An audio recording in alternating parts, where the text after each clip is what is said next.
chấm nhân e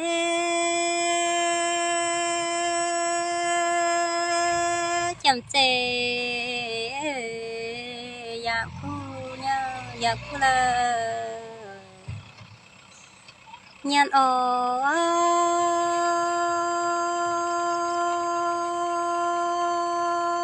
than cho nghìn gần chân chẳng ôi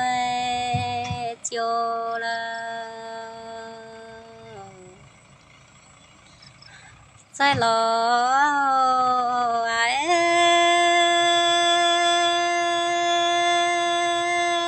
trong tao sân gôn tê ô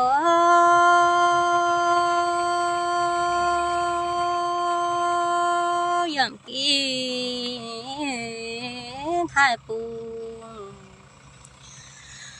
chậm bên ô trong là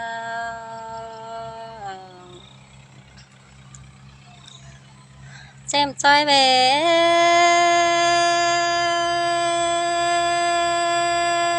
trong tờ sẽ nhìn xã ô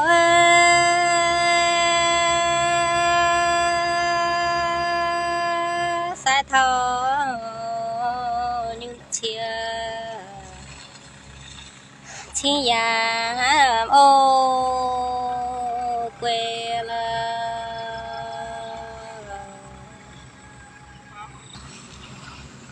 phạm phu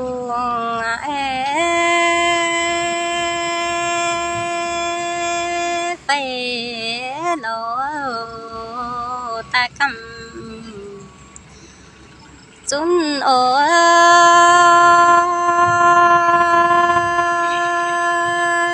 chấm nhân bún gọi có sẽ chiều là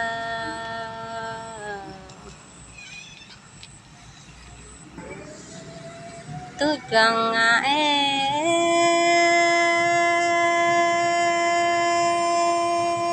quay giang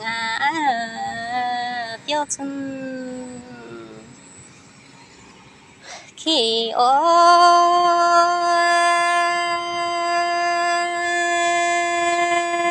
tu kín